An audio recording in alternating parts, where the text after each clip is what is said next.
slightly strange experience. Hello! All right, so we think we might actually have a live stream, and Laura can disappear off there. If I can do that, there we go. All right, welcome to the live stream. Slight chaos as my wireless connection decided to die just as we were starting the stream, but here it is, and welcome to the Squirrel Squadron weekly event on stop coding. So you don't need any programmers anymore. We can all go home, no IT team, everything's wonderful. If you believe that, I have a bridge to sell you, and I have a stream for you to watch. So I hope everybody's ready for some intellectual challenge, some provocative ideas, and so you've come to the right place here at the Squirrel Squadron for that. We have a good list of questions from clever folks who signed up ahead of time. I really welcome questions here in the chat. So whatever method you're using to connect with me and to watch me here on the screen, you can just type in the chat that you have there to ask me a question, to comment on the challenges of coding in the, I guess, the second, not the second half, the second quarter of the 21st century. What challenges are you having? What questions do you have? Are we going to need any programmers anymore? Spoiler, yes. So a little bit about the Squirrel Squadron. You saw a moment ago that Laura had our new events that are coming. So we have one on customizing products and how to do that without killing yourself. We have that coming up next week. We have one on smug people in 2 weeks. And lots more exciting stuff on digital twins and other fun things. We're discussing glide paths and how to get your tech team on track, delivering on time and effectively. How to do seat of the pants software design, so you don't have to wait for anything, don't have to wait for requirements, don't have to wait for new ideas and product management decisions. How do you do that? Well, we're discussing that on the Squirrel Squadron forum. Squirrel Squadron, of course, is my community of tech and non-tech people learning together, having fun together, fighting with their Wi-Fi together. That's what I've been doing this afternoon, but, had a victory, and here we are with one of these events every week, with a forum where there are questions and comments and discussion all the time among executives, all about how to make your tech team insanely profitable. That's the goal. So I hope those ideas and that setup is helpful to you. I'm going to dive in with a few ideas about what we're seeing today in the world of programming, in the world of making technology do what you want, and especially the democratization of those ideas, the democratization of those skills, so that you don't have to have 4 years at university, 10 years of commercial experience in order to be a successful programmer. And is that really true? Can you do that? Can you just download a amazing new chatbot that will write all your programs for you? The answer is no, but actually we're moving closer to that. That's the democratization I'm talking about. So let me describe a couple other places where we've had democratization, and I'm going to try an experiment. I'd hoped if I hadn't had Wi-Fi meltdown to try this out ahead of time. It may or may not work, but I think it'll be fun. So I'm going to try one from the world of art and one from the world of music.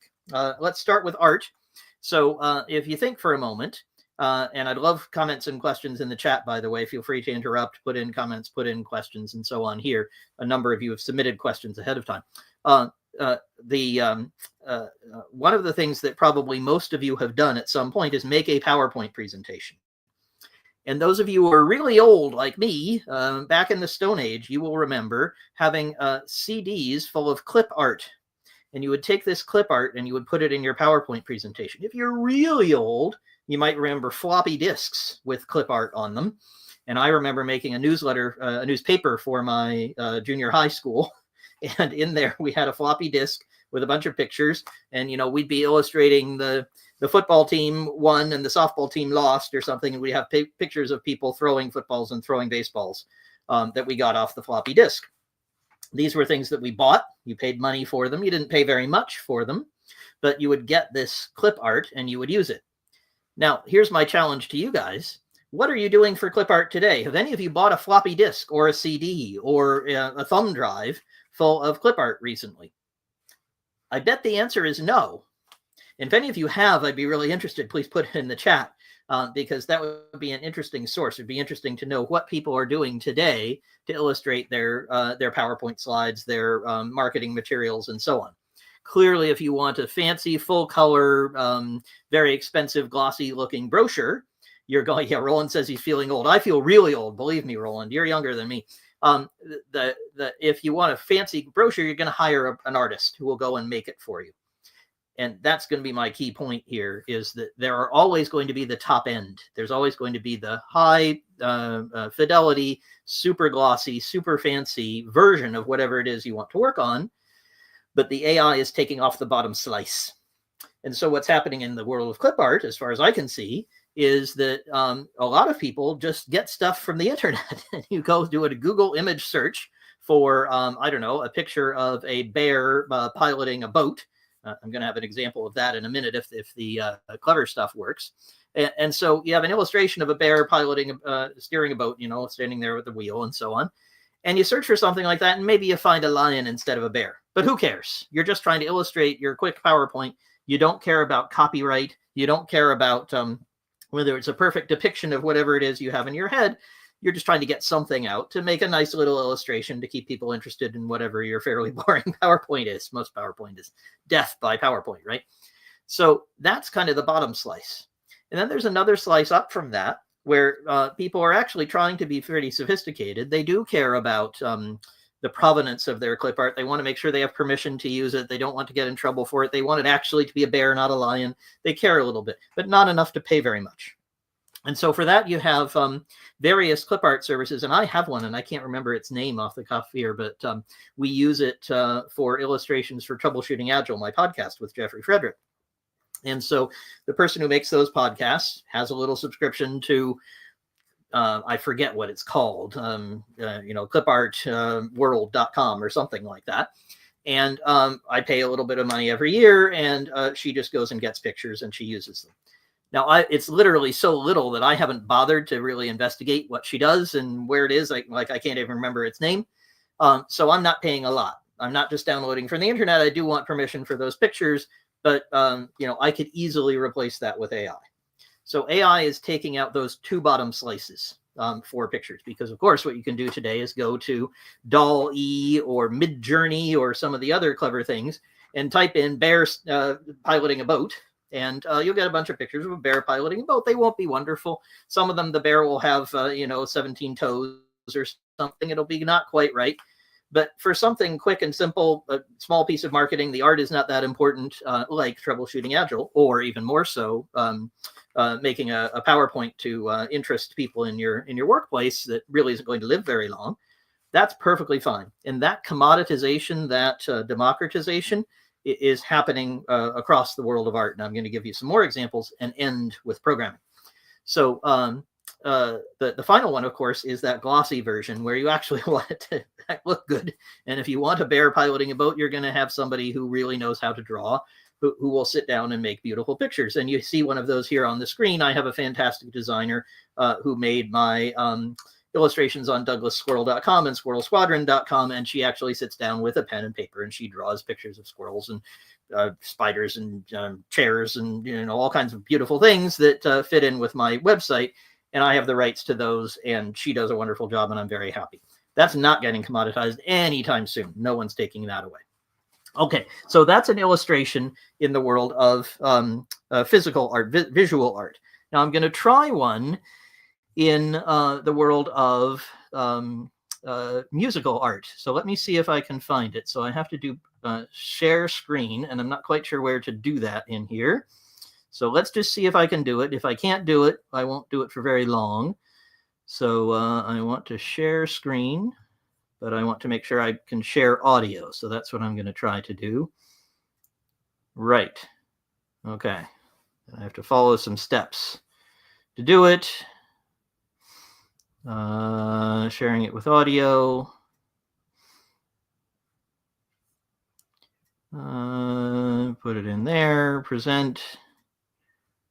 Oh, and I can just choose share audio. Okay, let's see if that actually works. If it doesn't work, I won't try it for too long. There we go. So that's the one I want to share. So you should now be looking at a web page. We're sharing that to StreamYard.com. That's excellent. But I don't know that I had the chance to choose to share audio. So let me try that again. Apologies. Switch back. Thanks for being patient. Share screen. Also share tab audio. Yes, that's on. Okay, good. So I'm hopeful that you guys will hear something when I click play, and I'm going to ask my friend Laura to wave at me if she sees that. Laura, you there? Yeah, Laura's there. Good. So she's going to be my check. She's going to verify. Okay. So you're hearing this terribly exciting music. This is not AI generated. This is the equivalent of the clip art that I was referring to, the sort of CD full of clip art. So this person, let me see if I can find him. Kevin McLeod is one of the best known free rights, restriction-free, YouTube-safe generators of music, and so many Minecraft videos and podcasts and things like that will have lots of his videos, his audio, and he gives permission for people to do that. And I think people support him on Patreon and so on. And he has one for almost anything. I happen to have picked the sea because I'm feeling in that mood today. I feel like we should go sail on the sea. But it doesn't matter. You can find almost anything from this guy. And this is like the clip art, right? You can just go and download this. You can use it if you want to illustrate something, have some audio in your presentation or something like that. Well, there's an AI version of that. So I went into Suno, which is one of a few of these. And I just said, hey, make me a sea shanty. I said, make it playful, make it for kids and so on. And so if I play this, Laura, can you hear that? Just want to make sure we're getting through. No, we're not hearing this. Oh, no. That's not so good. So not hearing it. We heard the other one. Is that right, Laura? Oh, bizarre. So something went wrong with this. I won't try this, but here's what I'll do: is I'll share the link. So if you want to go listen to this not very good music, I can assure you, this is not very fancy. I will stick it in the chat here so that you can have a look, and Laura might copy that to the other chats for me. But the point of doing that is that I can just type in that prompt. And I might customize it a little bit. So I made it more for kids, just because I was thinking that might be kind of fun. And you could see the lyrics there. They were about a bear being the captain and somebody else being the pilot, and the monkey in the forecastle and stuff like that. And it just makes it up for you. And it takes only a few moments and doesn't, you can do it for free. You can subscribe and so on. So what's happening there is AI is taking away some of what Kevin McLeod is doing. Now, people are still going to want human created material. They're still going to be excited by it. But, and I think I know what happened. Yeah, I know why I can't do it. Let me just try one more time to play this for you. Give me 1 second. See if I can get there. There we go. So what I can do is do that one. Let me just see if I can play this, just so you can hear what the AI sounds like compared to what the human one is. It's not very good. The human is better, but for many cases that doesn't matter. And that's going to be my point when I get to the programming side of it. Adventure, you hear that one? The captain's a bear with a hat so grand. His first mate a monkey swings by the mast stand, with parrots a squawking and dolphins in tow. We laugh and we cheer as the breezes blow. Yo ho ho, and away we go. Well, I'm not going to expect you to any more of that. Let's just give up on that, because it certainly isn't quality music, is it? But this is perfectly fine, say, if you were having a sea-themed party for a child. That could be the intro music. Nobody's going to care too much if it's perfect, if it's if all the rhymes really work, if the imagery is beautiful and so on, and it's kind of derivative. But you know what? It often doesn't matter. You don't need something terribly fancy for a kid's party, for the intro to a sea-themed event or something like that you might have, and generating music like that is very fast. It's also pretty fast to go to Kevin McLeod's website and see if he's made one, but if he hasn't, or it doesn't suit you, you can go to the AI and do it. this is my point about how AI is democratizing the bottom slices. Just like in the clip art case, you could search the internet, you could go get a floppy disk, you could get AI to do it. It's doing the basics. But if you want fancy stuff, custom stuff, things like are on my website, or if you want to actually perform a concert and charge people money, you better get a human being to write the music. Okay, now I've done a couple of analogies for you. I'm going to do programming in a second, but let me see what other folks are saying. So Daniel says he uses the Noun project. Oh, is that a clip art source? I'm not sure what that is. Sounds like maybe you search for a noun and it shows you a picture. That sounds real useful. Oh, and Paul says he uses Unsplash. We have another few examples here. OpenArt.ai. Google Slides has an example for random GIFs. Okay, fantastic. There are lots of sources for these things. Guess what? There are similar sources for programming. And that's what's kind of new, is I think people are kind of used to this idea. We have the kind of Kevin McLeod's, we have the clip art, we have that kind of as a standard. We kind of know that exists, and we've had it since at least the 1980s when I used it. But to have it now as an opportunity for building a website, for building an app on your phone, for making basic software solutions, that's really new. So let me illustrate how I do that, and then I'm going to switch into some rules for how to do this and how to make use of it and where it works and where it doesn't.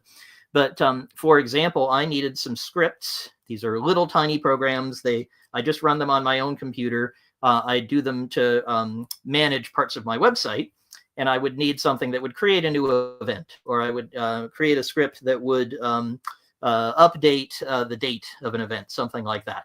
And these kinds of events, of course, are on squirrelsquadron.com. That's where you can find them. And I wanted to schedule them and so on. Laura has taken that over, and actually don't know how she does it. But I wanted these scripts to update the HTML, the code underlying the website. And I went to ChatGPT and I said, write me the script that does this. Now, what it did is it made a script that didn't quite work. It didn't quite update the things I wanted. It needed adjustment. It needed change in order to work correctly, but it was pretty close. And it was much faster than it would have been for me to go and figure out all the pieces. Now, this wasn't very hard. This is like a sea shanty for a kid's programmer for a sea shanty themed video or something like that. It's like the music examples, like the art examples we've been talking about. It's the bottom slice. But this was very simple. It was something I needed. It was quick for me to do, and certainly much quicker and simpler and less error prone than writing it all myself. To have the draft come from ChatGPT, and for me then to adjust it. And of course, people who are very clever have figured out how to put these things inside the tools that programmers use. So now if you're in Visual Studio or JetBrains or some of the other integrated development environments and so on, IntelliJ and things like that, they all have this kind of bot in the corner, and you can talk to it and you can say, write me some code at this point that does this, this, and this. And it will put something in for you. Now, how you should think of this is like the clip art. It's like the music. It's like the simple bits that you're looking for. It will not do anything complicated. If you say, what I want is a high frequency trading system that will take advantage of disparities between the New York and London markets, and it will trade using this strategy to deal with candles and matchsticks and there's all these fancy financial terms. You're not going to make $1 zillion from this, right? So don't expect it to do that kind of sophisticated programming. But if you say the equivalent of the sea shanty, if you say, look, I want at this point something that accepts a password from the user and records it in the database using this hashing technique, that's how you store passwords. And it's a very standard way to deal with passwords, say, and it can write you the code. It won't write it perfectly. It will make mistakes. And you have to go back and forth with it a little bit, edit it, update it, make sure that you, as a clever programmer, understand what to do. But it will write the whole sequence of code. It might be a few hundred lines to deal with passwords and salting and hashing and all the other things that normally go into storing a password as part of a login procedure. It'll do all that very, very quickly in a few seconds. And then you go back through and correct it. In the same way, you might, if you're artistically inclined, take a piece of art and update it, edit it, take it into Photoshop, clean it up a little bit, And then you have what you need. It's a much quicker way to go. Adobe Illustrator and things like that now also have AI tools that help artists do exactly that. So the point here is that what we're not doing is replacing all of our programmers. Sorry, if you came to this stream thinking that I was going to tell you how to fire your entire technology team, sorry, I can't do that. But what I can say is we're beginning to make programmers significantly more effective and efficient, and we're taking off the bottom slice of what they used to do. And I'm going to develop that theme a little bit more. Let me deal with a couple questions. Paul says it's pretty derivative. Yes, exactly. AI does not come up with new amazing stuff. You can think of it as taking everything people have ever written and kind of mixing it up in a blender and making a kind of smoothie of everything people have done. It's not going to be better. It's going to be the lowest common denominator of that. But often that's all you need. You know, for illustrating your PowerPoint, you need a kind of basic picture. For a quick intro to a video, you might need just a standard piece of music. And for a lot of coding, and we're finding out where that boundary is for a lot of basic activities that people need, the AI does perfectly fine. It does enough for you. David says that people can't distinguish between human and AI generated poetry, and they generally prefer the AI poems. Well, I don't know about the lyrics for the sea shanty there. If you had to look at them, they're pretty dodgy. I'm not so sure. If somebody tells them it's AI generated, then they don't like it as much. That's very interesting, David. I had not seen that. I think the same. I think you would find the same with code.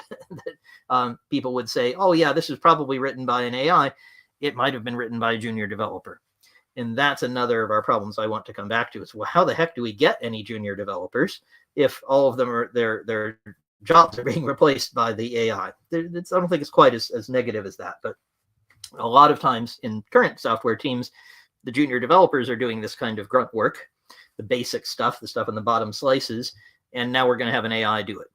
That's not a bad development, but it does pose some interesting problems. Okay, very good comments. Please keep them coming. I'm enjoying this very much. Now, let me tell you about my 3 laws of AI, because all 3 of them apply here. And I've been, so those of you who've been coming to these streams know I talk about these often. I want to make sure everybody's clear on how you should use AI and how you definitely shouldn't, because there are lots of things you can be doing with it that are very dangerous in all aspects. And I'm going to apply them here to this bottom slice AI coding, and that'll illustrate a few principles. So law number 1, most important law, the one you must always remember, is never let your AI onto the stage.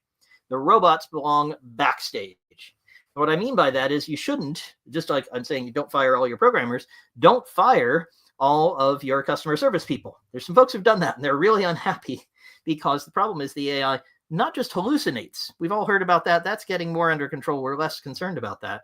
But it writes horribly boring and confusing and ugly stuff, and it really represents you and your brand poorly.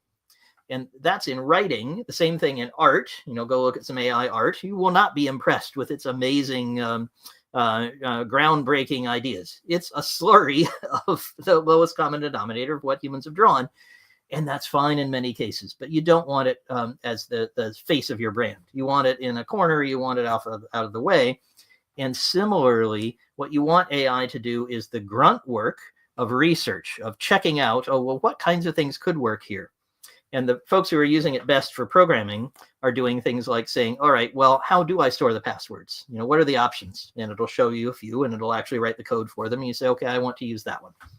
And then that's where the human is providing a filter and knowledge and understanding on top of what the AI has written, just the same as with words or with art or with music.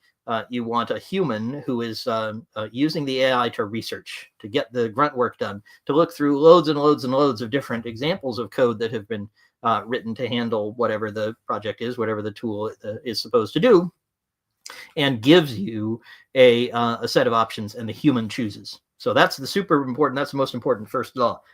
And it's just as true in coding as anywhere else. That's why you need senior engineers who will become more productive as a result of having AI tools, but you can't replace your whole team. Now, here's another thing you should be very careful about. A lot of you are writing software and you want to own it and you want to sell it to somebody someday, not just sell the service, but you would like someday for someone to buy your company, or for your company to value the product that you've created in some way, that it's sold, that you have an IPO, that you have a new asset on your books, which consists of this piece of software. You might not own the software. Now, get a lawyer to look at this for you if this is an area of concern for you. But the second law says you might not own what the bot produces, because, of course, it is that mix of everything open source, everything on the web that the people could get, who trained it could get hold of, and some of it maybe not completely open source. Maybe they didn't get a license for it. And you can even trick AIs into actually producing the source material. And that makes some people who produce source material not very comfortable. Reuters just won a lawsuit. It's very limited. Don't know if it really sets a precedent. But there are lawsuits going through the courts now where somebody says, hey, I wrote something, and that includes programs, not just text, like books and so on, but authors and movie producers and programmers have sued and said, hey, OpenAI, Anthropic, the other producers of these AI tools, you took my stuff, you're creating derivative works, and you owe me some royalties, or, you should stop. And we haven't resolved this in our courts yet. So check with your lawyers if you're comfortable. Now, there are indemnification programs. Microsoft will indemnify you. I think others will. So they say, look, we'll pay you if we did anything we shouldn't have done. But make sure you're covered by that, because if your programmers are using these tools, it could be, if you try to sell the material later, somebody is going to come along and say, you shouldn't have done that. You don't actually own it. And then you get into lots of trouble. The analogy to that is, often if you've bought a house, a property, in America, there are different problems with title. We don't have them as much here, but there might be other problems with permissions and zoning and other sorts of things that you didn't worry about when you lived in the house. But you come time to sell it, and somebody says, did you get permission for that deck? Did you actually have the right to put the driveway there? Maybe you should have put the driveway over here. Remember, there's this law right over here. And suddenly you start owing an awful lot of money, or you can't actually sell the property because you haven't followed all the rules. And the same thing can happen to your code. So get a lawyer to look at this. I'm not a lawyer. I'm not going to give you legal advice. I'm just going to tell you, you may be in trouble here if your programmers are using these tools. So ask them, are they using them? And if they are, get somebody to check, if you care about the intellectual property. Some of us don't. You're just trying to run a business. You don't really care whether you own it or not. You're not going to try to sell the software. Then I wouldn't worry so much. But lots of us are trying to sell our software. We think that we might in the future. And if you don't own it, that makes it hard to do. All right, so that's the second law. And the third law is that you should always trust but verify. And this is an old Russian proverb. It comes from somebody I don't quote very often, Ronald Reagan. He went to Russia to sign an arms limitation treaty. Boy, we don't seem to sign those anymore, do we? But Trump's going to Russia for a very different purpose these days. But he was signing a treaty on reducing nuclear weapons. And he showed up and he said something kind of tough to Mr. Gorbachev. He said, we're going to trust you about what you're doing here. We're signing this document. We believe that you're going to reduce your weapons. We're certainly going to reduce ours. And I'm going to quote a Russian proverb to you, Mr. Gorbachev: always trust, but verify. Which meant that people were going to go around and look to see whether the nuclear weapons are actually being disassembled or if they were being put back together someplace else. And in the same way, you want to trust that your AI is going to do something useful for you. But again, you need that senior programmer. You need that person with experience to come along and say, this looks good. And it looks like you're storing the password correctly, but here's a security hole that the AI hasn't considered. And then the AI can be helpful in fixing the problem. But you need, my dog agrees with me, sorry for any barking you might hear. What you need is someone to check to be sure that it's actually done the right thing. People worry way too much about hallucinations, and it's not really a significant problem in programming. It happens sometimes. It's not the biggest deal. The most important thing is the AI really doesn't understand what it's doing. And so it's in a rote way producing routine stuff, those bottom slices I was talking about, the routine, normal, sort of bog standard pieces of software or art or whatever. And sometimes it doesn't understand those, and it uses the standard where it should use something a little bit different. So I'm trying to think of a good example. When I was writing my scripts, sometimes the AI would assume that I wanted to put the events in a certain format. And my events look a little bit different. They're not the standard way of doing things. I don't necessarily put all the same, I don't have the art in the same place that you might in a standard web page. And so what the scripts would do is put the code in a way that didn't make it look right, for what I wanted. And that's where I had to come along and say, no, wait a minute, you're doing the standard thing. That's normal. Wait a minute, I actually want something a little bit different. So that's where you trust but verify.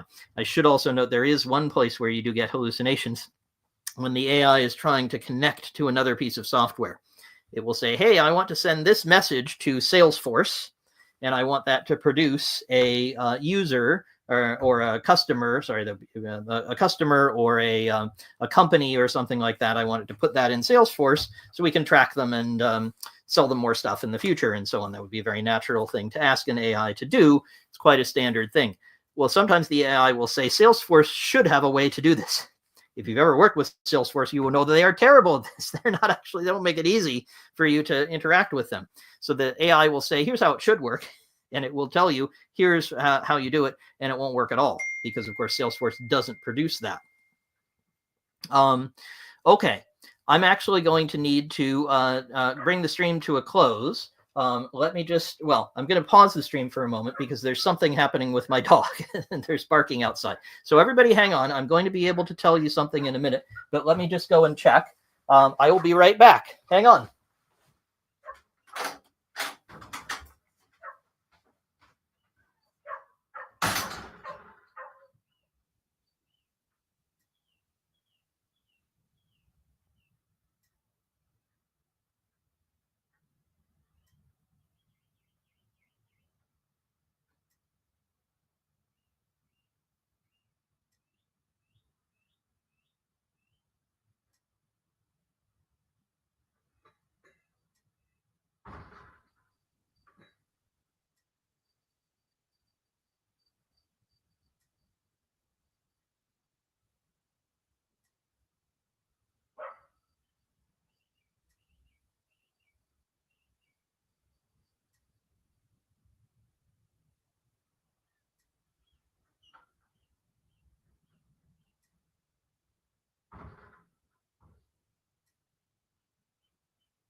Okay, that was rather exciting.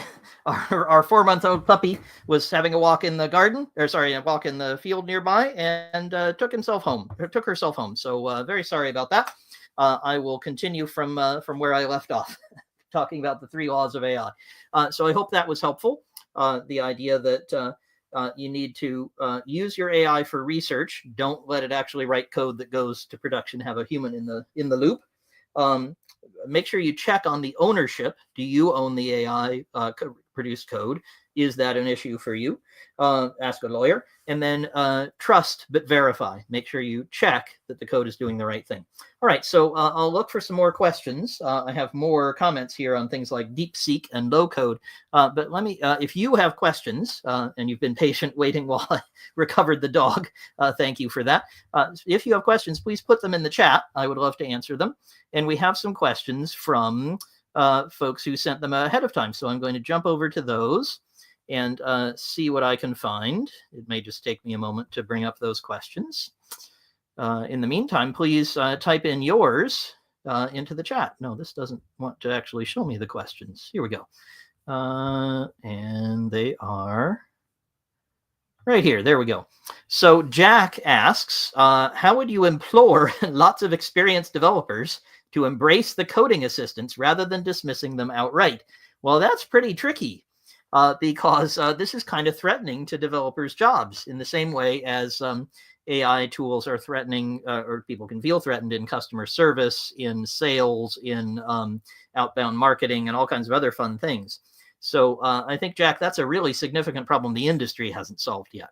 And I think that's a legitimate concern. I'd say the more enlightened engineers are saying, hallelujah, I can have further assistance. And they've had assistance for a long time. Assistance with a CE is what I mean. So in these development environments where you're coding, it's very typical for you to be able to hit tab and the it'll get completed. You also see this in Google Mail and other places. I think Outlook does it as well, where a typical completion of the word you're typing or the function you're about to call in code or the if statement you're going to create and so on, it'll prompt you with what you're likely to type. And so it just makes it easier to get something done. If you've ever tried that in Google Mail or something like that, you're typing along and it says, I was doing one earlier today and I said, let's see what happens with the new, and it said direction you're trying. And that was right. I was talking to somebody about new directions and new things they were going to try. And so I just hit tab and it typed those words in. And it was a good prompt to me. It let me keep writing. It didn't break my flow as much. So developers are used to having those kinds of tools where they can look around in the code, they can search for things, they can get intelligence suggestions and so on. This is just the next step. So smart engineers are going to look at this and say, great, I have more help. I can be more creative. I can get more done. I can be more successful. And this is a company that's enlightened enough to give me those tools. That's what I'd tell them. Now, there are going to be some who say, this threatens my job. I don't want any of it. I'm a Luddite. I don't want to try the new world. Those folks you probably don't want to hire because they're not going to think up ways to use AI in your business. And you certainly want that. So, Jack, I hope that's helpful. It's actually a bit of a filter for high quality engineers is what I would say. What else do we have? We have Elnar wants to know about no-code tools to accelerate product validation. Well, gosh, where can I start? There's so many. I've just been working with a client who uses Retool, and Retool really helps them with moving quickly in their world, which is, I'll obscure them a little bit, but they're dealing with very complex documents, written documents that might be in Word or something like that. And of course, they have standard forms and they have standard boilerplate that goes into those and so on, and they have to manage all these documents. Now, AI is coming along to help them with that. So they do have a vigorous program using large language models and ChatGPT and so on to manage some of the pieces in there. But make sure the right boilerplate goes in the right place, that a document isn't omitting a key signature or something like that. But the challenge is that that takes a while to create because we're doing trust but verify, right? We're doing the research. We have the senior engineers in there. So the AI process doesn't get to as many things as they would like to validate. So that was a great question, Elnar. I know you're doing some very interesting stuff with AI and computer vision, and you have a lot to validate as well. So tools like Retool, and I don't know whether they'd help you in your world, Elnar. I just don't know. Feel free to comment either on the forum or if you're watching the recording or here live if you're here. But those kinds of tools tend to be a bit more text-based, but they're really helpful to this this company working with the documents because they can create a process where the Retool kind of reaches out to Google Sheets and says, okay, now check that this value has been copied to this column. Look in Microsoft Word or Google Docs and make sure that this boilerplate always appears before the signature. So it allows you to mechanize large parts of the workflow in a manual way, not an AI way. Now, AI is going to come to all those things and start working with them. It's going to start colonizing that world, and you'll start to see more and more tools coming in to those vendors, those folks who are creating those pieces of software for low code or no code, and that's going to democratize still further. And I wouldn't be surprised if a year from now your CFO I call the dog my CFO, my chief furry officer, but I mean your chief financial officer, might be working with charts and graphs for cash flow and income statements and so on, and doesn't just create various formulas in Excel and so on, but also increasingly uses artificial intelligence to build something at a slightly higher level that will validate that the credits and the debits balance, or will check that the graph has the correct axes, something like that. So you're going to get those kinds of things creeping in to where people are already doing configuration, ticking boxes, changing things in something like Google Sheets or Retool. You're going to start to see the AI come in there. But Eleanor, I love your question, because it's not about AI. It's saying, hey, wait a minute, what do we already have? We already have a lot of methods for this. I want to tell one story that's fun. I had a client a few years ago. They were quite forward thinking. And they came to me and they said, Squirrel, we have a problem. We don't have any programmers. And I said, why are you talking to me? I do a lot of coaching for people who aren't in software, but they wanted software help. And they said, well, we kind of have this software, but we've built it using Zapier, which connects various things together, and Google Sheets, and a few other things. And they didn't have stuff, that stuff hadn't quite been developed, like Retool, that allowed them to do some of this workflow automation. But they made it anyway. They had figured out how to do it. And they had this very clever chief of operations who would hack this all together. And they said, Squirrel, we don't know how to sell this to investors. We've created this monster, and it kind of halfway works, and it sends emails to customers, and it really solves problems for us and really helps us out in our very complex domain. But what do we call it? And I thought about it for a while, and I came up with a buzzword that's common in technology circles, was even more common then. There was a type of service that Amazon had pioneered and that was coming around for people to build software without actually having machines to run it on, and that's called serverless technology. So I said, well, you've built a serverless technology. We didn't have this idea of low code yet. And so they kind of hacked it together, but they had a very successful organization that had proved that these things were worth automating. But if they were automated, they would really make people in this domain excited, interested, much more productive. They would make life better for them. And that allowed them then to sell to investors. They had quite a good round. They gained a lot of investment and a lot of funds. And then they hired some engineers to go and actually build this stuff correctly and automate it. So that's exactly a case where these kinds of no-code tools, low-code tools can be pushed a long, long way by clever people who are not programmers, who don't have a programming degree. And that's without AI. So that's one of my key points for you today, is that see how far you can get without AI. People have been doing this, not for forever, but a few years now, and getting really, really good results, just like Eleanor asks. So Eleanor, I hope that's helpful to you. There are probably more tools like that I don't know, and that would be a great thing to ask on the forum. So if you'd like more on that, please feel free. I know there are several of my clients who've used different things. Retool is just in the front of my brain because I've got somebody working with it right now. Let's see, what other questions do I have? Because Eleanor managed to get me to one of my points. I wanted to talk about these no-code items. Oh, and I see I've got David here. He's rubber ducking. Now I have to explain that, but I'll come back to that. When you have a tough problem, open ChatGPT, Gemini, Copilot, put on head and earphones, go for a walk and talk to it. Yeah, the voice mode is really nice. I got to tell you something else about that too. You get fresh insights and ideas, and at the worst case, you have a nice walk. David, that's really good. I might ask Laura to tweet that, giving you credit, just because that's such a good, concise thought. Now, let me pick out a few things from that. The first is David refers to something called rubber ducking, and this is a old programmer trick, completely non-technical, does not require AI or anything. It actually requires a literal rubber duck, like you might have in your bath. Your kids might have this.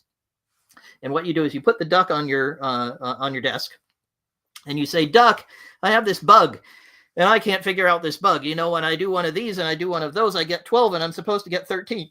Why on earth is that? Oh, wait a minute. I'm not supposed to get 13. I'm supposed to get 9.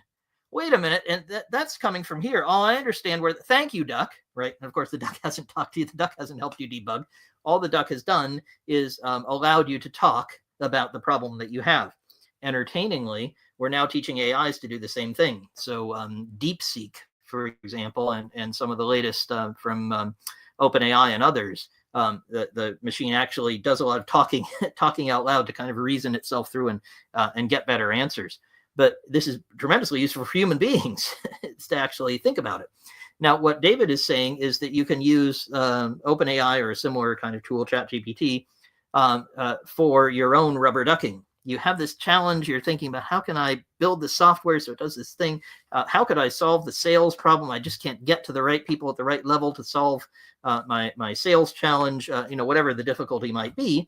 And he has this nice little program. He says, okay, stick on your headphones, put it on voice mode, hold it up and talk to it. People will look at you funny, but you take a nice walk, you talk to it for a while, and it's really not solving your problem. Very rarely is the AI going to have some new creative thought and really invent things. As I'm saying, it's the lowest common denominator of people's thought, but it's a sounding board, and it plays back to you what you're saying. It gives you a different way of looking at it. And that can be quite a liberating experience. And it's certainly very good for programmers who use already this rubber duck method. Well, how about if the rubber duck really could talk back to you? So I really like David's idea there. That sounds really interesting. David, thanks for that idea. I really appreciate that. So let me come to a couple more questions before we come to an end here. Let's see. Oh, Simon, this is a fun, hard one. What's the best analogy from history? Simon knows I like to come up with these sorts of things that can help non-techies understand the nature of the change that's underway with AI coding and low code, no code. Well, I did one recently in my weekly email. That's another part of the squadron.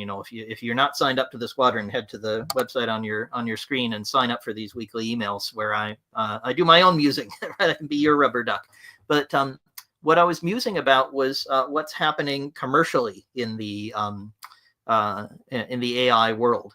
And the analogy for me, the historical analogy, is the railway mania of the 1840s. So in Britain, we really wanted to get rails in place very quickly. It was really, really obvious that between the horse and a train, the train won every time. The train was just more reliable, faster, could haul much more. Horses versus trains were better. But the problem was horses could go anywhere and trains didn't have very many rails. So the British solution to that was say, everybody build rails. We don't care where you build them. We'll give anybody permission. You just go right ahead, raise money any way you can. And an awful lot of them failed. But a lot of them were built, parallel rails going to the same place, and they'd compete and all kinds of other crazy stuff and lots of fraud and so on. But the result was Britain railified incredibly quickly. And a very similar sort of thing is happening today. It's why I'm not panicked about DeepSeek. Lots of folks are saying, oh my God, the Chinese came up with this thing and all our data is going to go to China. Everything's terrible. But actually what I'd encourage people to think is, look, these tools are commodities and they're commoditizing incredibly quickly. They're becoming ubiquitous. People are using them all the time. And talk to any high school student. A lot of them are writing their essays using ChatGPT. Some of them are doing it the right way, where they use it as a sounding board. Some of them just use it to print it out. But it doesn't matter. It's becoming ubiquitous. Everybody has these kinds of tools. And pretty soon, if you aren't using them, you're going to be way behind.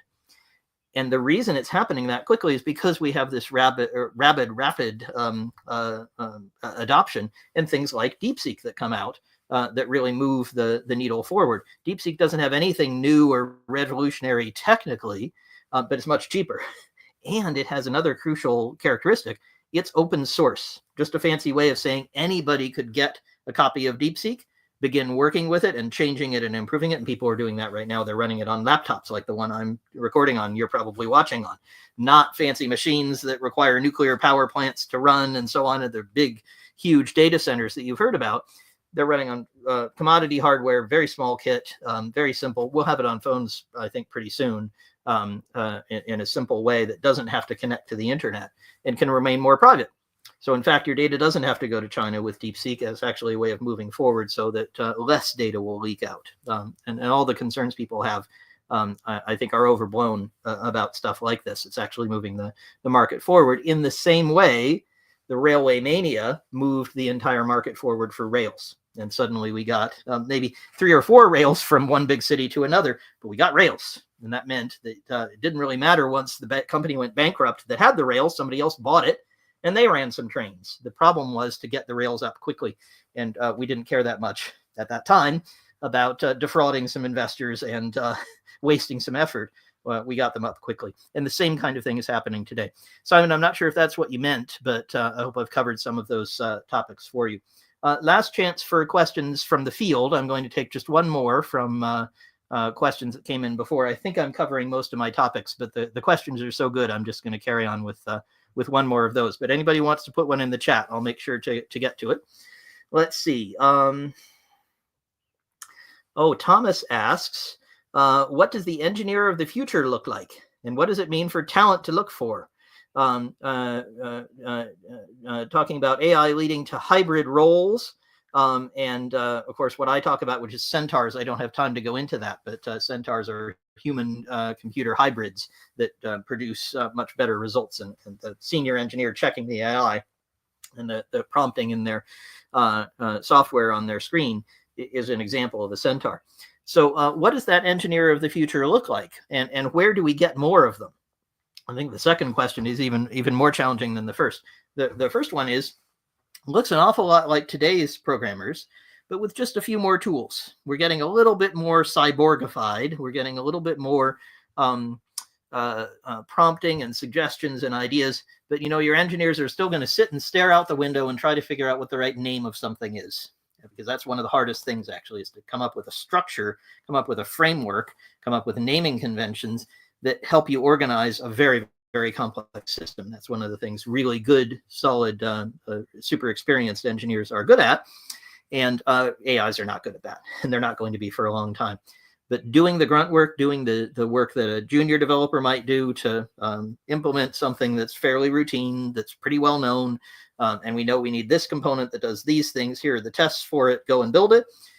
AIs are going to do an awful lot of that. And that means we need fewer of those engineers. Sorry, engineers, we're going to need fewer of you for our current needs. But I think 2 things are going to happen. First of all, we're going to discover a whole bunch of new needs. There's a lot of things that we'd love to build software for that we're going to be able to that we haven't been to date. And there's so many underserved communities. I'm working with mining in Australia right now. I'm working with legal services. There's people who work in government and produce documents and policies and so on. There are folks who are doing these sorts of things, and they haven't really been touched by technology. Maybe they write it on a computer instead of a typewriter today, but nothing much else has changed. And those folks, I think, are going to get. They're kind of the laggards in the information revolution. It's going to catch up to them. And they're going to get software built for them that previously would have been too expensive, too difficult, wouldn't have been valuable enough. But today, very soon, we're going to be able to produce that software for them. So I don't think jobs will go away. I think we'll just find new sources. But individual teams will be smaller. Companies will need fewer engineers per company, but there'll be more opportunities. There'll be more initiatives going in more industries that we haven't had. And then we have an industry problem, and I don't know the answer to this, and I would love if any of you got on the Squirrel Squadron forum and commented on this, because I literally don't know the answer. And that is, where do we get junior engineers? Because to get to be senior, you have to be junior for a while. Just like, if you want to learn to be an actor on Broadway, well, you have to start by being in the chorus, right? Most people do not just go out and become the headliner. They start by doing a little job, doing a small amount of acting. They have a few lines, and then they have a few more and a few more, and then they become successful. The same kind of thing happens to engineers. Unfortunately, we're not going to have the same kind of opportunities. So what I think is going to happen there is we're going to have to quite rapidly, and I think a lot of smart junior engineers are going to go teach themselves this way. They're going to have to become AI enabled. They're going to have to become these centaurs who have an AI tool with them, helping them and correcting them and keeping them on track. And those engineers are who manage to do that as junior engineers will have to learn from the AI. Oh, wait a minute, it completed my code this way. Why did it do that? No, I'll go ask a senior person. The person will explain it to them, and they'll gain that understanding and that knowledge. That's where I think we're going. but I don't think our education system is even close to ready for that. You know, the engineers at university hardly learn about even agile software development or some of the initiatives, pair programming and so on that we've been doing for 20 years, continuous integration. That's kind of new stuff in computer science courses. And that means we have to do a lot of training after people come out of university. And we're going to have to do even more. And a lot of it is going to be done by those folks themselves. The saving grace is all these tools are available. You can just go get ChatGPT. All these kids are used to using it all the time for their essays. What they should be doing is listening to it, telling them about how to write computer programs, and probably the same as in other industries that I don't know as well. So I hope that's helpful on Thomas's question. It was a really good one. Now we have a couple comments here. Education and legal. This is Aditya, if I'm saying your name right. Education and legal will improve much more with AI. I agree completely. Education used correctly, I think there's a lot of cheating and a lot of stuff where people say, I just don't want to learn this. It's like using a calculator for your maths homework. Smart educators say use the calculator to check, but do the work yourself. So you learn. Legal is being completely transformed, and I'm seeing that in several of my clients. So I completely agree with you there. And Paul says, yeah, we didn't need junior machine code developers, the people who actually produce the bits and bytes, the zeros and ones. We used to have people who did that. And there's still a very, very small number of people who do that when they design chips and so on.